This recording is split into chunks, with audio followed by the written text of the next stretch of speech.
Supreme কোর্টের order copy নিয়ে যাচ্ছিলেন নবান্নের দিকে, কিন্তু নবান্নে ঢুকতে পারলেন না, কি হলো? আমরা এসেছিলাম নবান্নে, আমরা যেহেতু পার্টি এডিশন ছিলাম, নবান্নে গিয়ে পরে আমরা আমাদের কপিটাকে সার্ভিস করতে এসেছিলাম। গতকালকে আপনারা দেখেছেন যে মাননীয় মুখ্যমন্ত্রী বলেছেন যে রায়ের কপি নাকি তারা পাননি। আমরা সেই রায়ের কপিটাকে সার্ভিস করতে এসেছিলাম, আমরা যেহেতু পার্টি ছিলাম একটা সংগ্রামী যৌথ মঞ্চের পক্ষ থেকে, এবং এটাও বলতে এসেছিলাম যে একটা ডেপুটেশন কপি জমা দিয়ে রিসিভিং সেকশনে দিয়ে সেটাকে আমরা শুধু রিসিভ করিয়ে নিতাম। কিন্তু দুর্ভাগ্যের বিষয়, প্রথমে বলা হলো যে আমাদের দুজন প্রতিনিধি যাবেন, একজন প্রতিনিধি যাবেন, কিন্তু আলটিমেটলি যেতে দেওয়া হলো না। এখানে এসিপি অফিসে ট্রাফিক ওয়ার্ডের আমাদেরকে বসিয়ে রাখা হলো এবং ওখানে গিয়ে পরে জমা করে নিয়ে এসে দেওয়া হলো।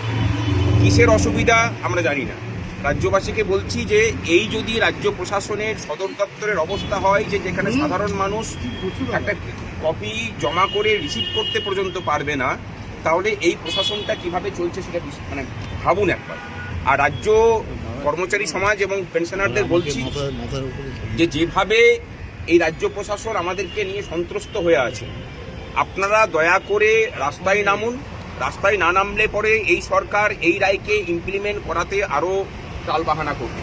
রায় কিন্তু এটা বলেছে যে বকেয়া 25% ইমিডিয়েটলি রিলিজ করতে বলেছে। আইনের ভাষায় ইমিডিয়েটলি রিলিজ করার অর্থ হচ্ছে গতকালকে রায় হয়েছে 5 তারিখে, যে মুহূর্তে রায় হয়েছে তার পরের মুহূর্ত থেকেই সেটা লাগু হওয়ার কথা, সেটা কিন্তু লাগু হয়নি।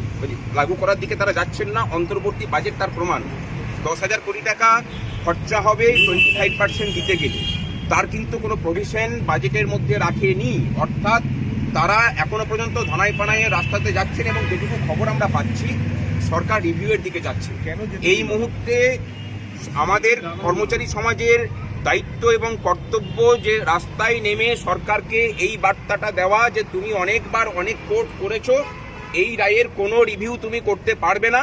যদি তুমি রিভিউয়ের পথে যাও তাহলে সরকারটাকে অচল করার দায়িত্ব আমরা কর্মচারীরা নেব। এই উদ্দেশ্যে এই বার্তা সরকারের কাছে পৌঁছে দেওয়ার জন্য যে তুমি কোনো রিভিউ করতে পারবে না, আমরা আগামী 8 তারিখ সুবোধ মল্লিক স্কোয়ার থেকে রানী রাসমণি রোড পর্যন্ত মিছিলের ডাক দিচ্ছি।